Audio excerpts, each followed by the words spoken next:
Hello बच्चों, welcome to वागलेश classes. कैसे हैं आप सब? आई होप सब लोग बहुत अच्छे होंगे। बच्चों, आज हम साहित्य सागर का लेसन नंबर 9 भेड़ें और भेड़िए की रीडिंग करेंगे। इस कहानी के कहानीकार हरिशंकर परसाई जी हैं। श्री हरिशंकर परसाई का जन्म सन 1924 ईस्वी में मध्य प्रदेश के होशंगाबाद जिले में हुआ था। इन्होंने जबलपुर से वसुधा नाम की साहित्यिक मासिक पत्रिका निकाली। 10 अगस्त 1995 में इनका निधन हो गया। परसाई जी व्यंग लेखक हैं। इन्होंने सामाजिक और राजनैतिक जीवन में व्याप्त भ्रष्टाचार और शोषण पर करारा एवं सटीक व्यंग किया है। परसाई जी की भाषा का एक खास अंदाज है, जिसके कारण वह पाठकों के मर्म को छू लेती है। तो चलिए बच्चों, अब कहानी शुरू करते हैं।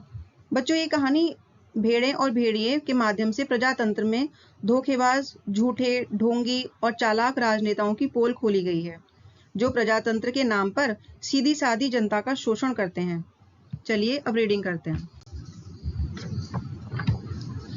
एक बार की बात है, एक जंगल में जानवरों ने सोचा कि वे अब इतने समझदार हो गए हैं कि उन्हें अपने राजकाज के लिए एक अच्छा तरीका अपनाना चाहिए, और सबने मिलकर तय किया कि जंगल में लोकतंत्र को लाया जाए, यानी ऐसा राज जिसमें सब जानवरों की बात सुनी जाए। सभी जानवर इस बात को सुनकर बहुत खुश हुए। सभी को लगा कि अब सुख, शांति और सुरक्षा का सुनहरा समय आने वाला है। जिस जंगल की यह कहानी है, उस जंगल में भेड़ों की संख्या बहुत ज्यादा थी। सभी भेड़ें नेक, ईमानदार, नरम दिल, विनम्र, दयालु और सीधी सादी थीं। वे सभी बहुत सावधान रहती थीं। भेड़ों ने सोचा कि हमारा डर खत्म हो जाएगा अगर हम चुनाव के द्वारा अपने नेता को चुनेंगे और उनसे ऐसे कानून बनवाएंगे कि कोई भी जानवर किसी दूसरे जानवर को ना सताए और ना मारे। सब आराम से जिएं और दूसरे को भी जीने दें। समाज में सब शांति, प्यार और भाईचारे से रहेंगे। दूसरी तरफ भेड़ियों ने सोचा कि अब मुश्किल समय आने वाला है। भेड़ों की संख्या इतनी ज्यादा है कि सरकार में उनकी ही चलेगी, और अगर उन्होंने यह कानून बना दिया कि कोई जानवर किसी दूसरे जानवर को नहीं मारेगा, तो हम खाएंगे क्या? क्या अब हमें घास खाना सीखना पड़ेगा?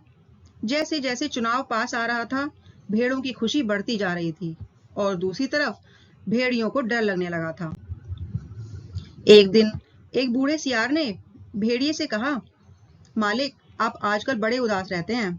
हर भेड़िए के आसपास 2-4 सियार रहते ही हैं। जब भेड़िया अपने शिकार को खा लेता है, तब सियार बचे हुए मांस को नोच नोच कर खाते हैं और हड्डियां चूसते हैं। ये सियार भेड़ियों के आसपास ही रहते हैं और भेड़ियों की सेवा करते हैं, और कभी कभी हुआ हुआ चिल्लाकर उसकी जय जयकार भी करते हैं। तो बूढ़े सियार ने बड़ी गंभीरता से पूछा, महाराज, आप इतने परेशान क्यों लग रहे हैं? तब भेड़िए ने कहा, क्या तुम्हें पता नहीं, जंगल में नई सरकार बनने वाली है। हमारा राज तो अब गया समझो। सियार ने मुस्कुराते हुए कहा, हम क्या जाने महाराज, हमारे तो आप ही माई बाप हो। हम किसी सरकार को नहीं जानते, आपका ही दिया हुआ खाते हैं और आपके ही गुण गाते हैं। भेड़िए ने कहा, अब ऐसा समय आने वाला है कि सूखी हड्डियां भी खाने को नहीं मिलेंगी। सियार को सब पता था, मगर वह अनजान बनने का नाटक कर रहा था। भेड़िए ने जंगल की पंचायत के चुनाव की बात बूढ़े सियार को समझाई और बहुत दुखी होकर कहा कि चुनाव पास आ रहा है, अब यहाँ से भागने के सिवाय कोई रास्ता नहीं है। सियार ने कहा, तो मालिक, सर्कस में भर्ती हो जाइए। ये सुनकर भेड़िए ने कहा, अरे वहां भी शेर और भालू को ले लेते हैं, और हम इतने बदनाम हैं, हमें वहां भी कोई नहीं पूछता। सियार ने खूब सोचकर कहा, तो म्यूजियम में चले जाइए। भेड़िए ने कहा, अरे वहां भी जगह नहीं है, सुना है वहां तो अब आदमी रखे जाने लगे हैं। बूढ़ा सियार अब गहरी सोच में डूब गया और एकटक आसमान की तरफ देखने लगा। फिर बोला, बस अब समझ आ गया मालिक, अगर पंचायत में आप भेड़िया जाति के लोगों का बहुमत हो जाए तो।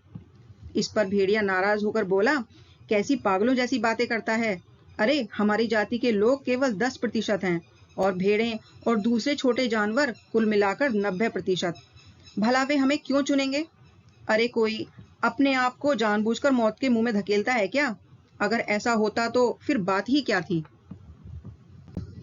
बूढ़ा सियार बोला, आप दुखी मत होइए सरकार, एक दिन का समय दीजिए, कल तक कोई ना कोई योजना बन ही जाएगी। मगर एक बात है, आपको वैसा ही करना पड़ेगा जैसा मैं कहूँ।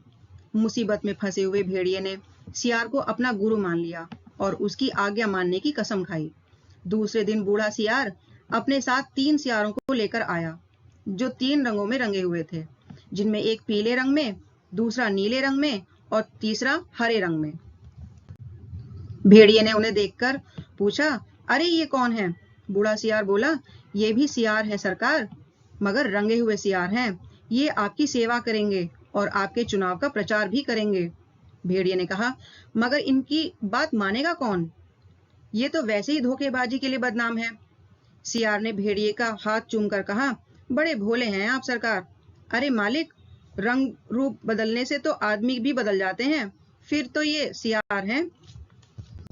और फिर बूढ़े सियार ने भेड़िए का भी रूप बदल दिया। उसके माथे पर तिलक लगाया, गले में माला पहनाई और मुंह में घास के तिनके फंसा दिए और बोला, अब आप पूरे साधु लग रहे हैं। अब भेड़ों की सभा में चलेंगे, मगर 3 बातों का ध्यान रखना। अपनी शिकारी जैसी आंखों को ऊपर मत उठाना, जमीन की ओर देखना और कुछ बोलना मत, नहीं तो सारी पोल खुल जाएगी। वहां बहुत सारी भेड़ें आएंगी, सुंदर सुंदर, मुलायम मुलायम, तो किसी को मारकर खा मत जाना। भेड़िए ने पूछा कि ये रंगे हुए सिंगार क्या करेंगे? बूढ़ा सियार बोला, ये बड़े काम के हैं, आपका सारा प्रचार तो यही करेंगे। इन्हीं के दम पर आप चुनाव लड़ेंगे। पीला वाला सियार बड़ा ज्ञानी है, कवि भी है और लेखक भी। और ये नीला सियार नेता और पत्रकार है। और ये हरा वाला धर्मगुरु। बस अब चलिए। भेड़िए ने बूढ़े सियार को रोककर कहा कि कवि, लेखक, नेता, विचारक, ये तो सुना है बड़े अच्छे लोग होते हैं, और ये तीनों। बात काटकर सियार बोला, ये असली नहीं है, ये रंगे हुए हैं महाराज। अब चलिए, देर मत करिए। और वे चल दिए। आगे बूढ़ा सियार था, उसके पीछे रंगे हुए सियारों के बीच भेड़िया धीरे धीरे सिर झुकाकर चल रहा था, जैसे कि वह बहुत ही विनम्र हो। उधर एक जगह पर हजारों भेड़ें इकट्ठा हो गई थी, उस साधु के दर्शन के लिए, जिसकी चर्चा बूढ़े सियार ने फैला रखी थी। चारों सियार भेड़िए की जय जयकार करते हुए भेड़ों के झुंड के पास आ गए। बूढ़े सियार ने एक बार जोर से संत भेड़िए की जय बोली। भेड़ों के बीच में बैठे हुए सियारों ने भी जय के नारे लगाए। भेड़ों ने देखा तो वो बोली, अरे भागो, ये तो भेड़िया है। बूढ़े सियार ने उन सबको रोककर कहा, भाइयों और बहनों, डरो मत, भेड़िए राजा अब संत बन गए हैं। उन्होंने मारकाट बिल्कुल छोड़ दी है, उनका दिल बदल गया है। वे पिछले 7 दिनों से घास खा रहे हैं, रात दिन भगवान की पूजा और दूसरों की भलाई में लगे रहते हैं। उन्होंने अपना जीवन दूसरों की सेवा में लगा दिया है। अब वे किसी का दिल नहीं दुखाते और भेड़ों से बहुत प्यार करते हैं। इस जाति ने जो दुख सहे हैं, उनको याद करके हमारे संत की आंखों में आंसू आ जाते हैं। भेड़ियों ने जो आप पर जुल्म किए हैं, उनके कारण संत का सिर शर्म से झुक गया है, लेकिन अब वे अपना बाकी जीवन आपकी सेवा में लगाकर अपने पापों का प्रायश्चित करेंगे। आज सुबह की ही बात है, एक मासूम भेड़ के बच्चे के पैर में कांटा लग गया, तो भेड़िए संत ने उसे अपने दांतों से निकाला, पर जब वह मर गया तो भेड़िया संत ने सम्मान के साथ उसका अंतिम संस्कार कर दिया। अब तो वे सब कुछ त्याग चुके हैं, आप उनसे डरो मत, उन्हें अपना भाई समझो। सब मिलकर बोलो, संत भेड़िए की जय। भेड़िया जी अब भी सिर झुकाए विनम्रता की मूर्ति बने बैठे थे। कभी कभी सामने बैठी भेड़ों को देख लेते तो मुंह में आती लार को गटक जाते। बूढ़ा सियार फिर बोला, भाइयों और बहनों, मैं भेड़िया संत से आपको दया और प्यार का संदेश देने की प्रार्थना करता, लेकिन प्यार के कारण उनका दिल भर आया है। वे भावुक हो गए हैं और उनका गला भर आया है, वे बोल नहीं सकते। सियार भेड़ों से कहता है, आप इन 3 रंगीन प्राणियों को देखिए, ये जीव इस दुनिया के नहीं हैं, ये तो स्वर्ग के देवता हैं, जो हमें अच्छी सलाह देने के लिए धरती पर आए हैं। ये पीले वाले विचारक हैं, कवि और लेखक हैं, नीले वाले नेता और पत्रकार हैं, और हरे वाले धर्मगुरु हैं। अब कविराज आपको स्वर्ग का गीत सुनाएंगे। हाँ कविराज, सुनाओ। पीले सियार को हुआ हुआ के सिवा और कुछ नहीं आता था। वह हुआ हुआ करके चिल्ला दिया और बाकी सियार भी हुआ हुआ करने लगे। बूढ़े सियार ने आंखों से इशारा करके बाकी सियारों को ऐसा करने से मना किया और चालाकी से बात को यह कहकर संभाला कि भाई कवि जी तो समूह में गीत गाते हैं, पर कुछ समझे आप लोग? कैसे समझ सकते हैं? अगर कवि की बात सबको समझ में आ जाए तो वह कवि कहाँ? कवि कह रहे हैं कि जैसे स्वर्ग में भगवान वैसे ही धरती पर भेड़िया। भेड़िया जी आप महान हैं, आप सब जगह हैं, सबसे शक्तिशाली हैं। सुबह आपके माथे पर तिलक करती है, शाम की लाली आपका मुंह चूमती है, हवा आप पर पंखा करती है और रात में आपकी रोशनी लाखों टुकड़ों में होकर आसमान में तारे बनकर चमकती है। हे विशाल, आपके चरणों में इस छोटे से जीव का प्रणाम है। फिर नीले रंग के सियार ने कहा, कमजोरों की रक्षा ताकतवर ही कर सकते हैं। भेड़ें कोमल हैं और कमजोर हैं, अपनी रक्षा नहीं कर सकती। भेड़िए बलवान हैं, इसलिए अपने आप को उन्हें सौंप दो और आप निश्चिंत हो जाओ। वे आपके भाई ही तो हैं। तुम भेड़ और वे भेड़िए, कितना कम अंतर है। और बेचारे भेड़िए को बदनाम कर दिया है कि वह भेड़ों को खाता है। अरे खाते और हैं, हड्डियां उनके दरवाजे पर फेंक जाते हैं। ये बेकार में बदनाम होते हैं। तुम तो पंचायत में बोल भी नहीं पाओगे। भेड़िए बलवान होते हैं, यदि तुम पर अन्याय होगा तो वो डटकर लड़ेंगे। इसलिए अपने हितों की रक्षा के लिए भेड़ियों को चुनकर पंचायत में भेजो। सब मिलकर बोलो, संत भेड़िए की जय। फिर हरे रंग के धर्मगुरु ने उपदेश दिया, जो यहाँ त्याग करेगा वह उस लोक में पाएगा, जो यहाँ दुख भोगेगा वो वहां सुख पाएगा, जो यहाँ राजा बनाएगा वो वहां राजा बनेगा, जो यहाँ वोट देगा वो वहां वोट पाएगा। इसलिए सब मिलकर भेड़िए को वोट दो। वे दानी हैं, दूसरों का भला करने वाले संत हैं, मैं उनको प्रणाम करता हूँ। यह एक भेड़िए की कहानी नहीं है, यह सब भेड़ियों की कहानी है।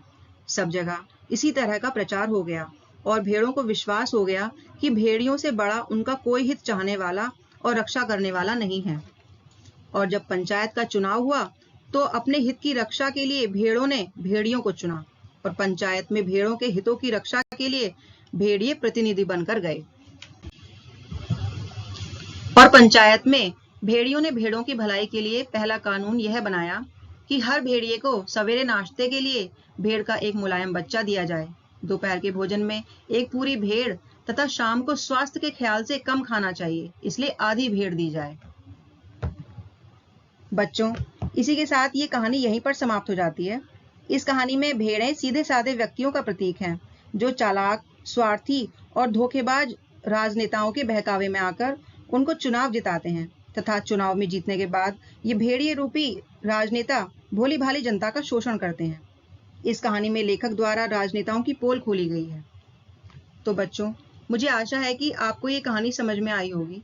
अगर आपको ये वीडियो पसंद आई है तो वीडियो को लाइक करें, कमेंट करें, अपने दोस्तों के साथ शेयर करें तथा चैनल को सब्सक्राइब करना ना भूलें ताकि आने वाली वीडियो आप तक पहुंच सके। Thank you.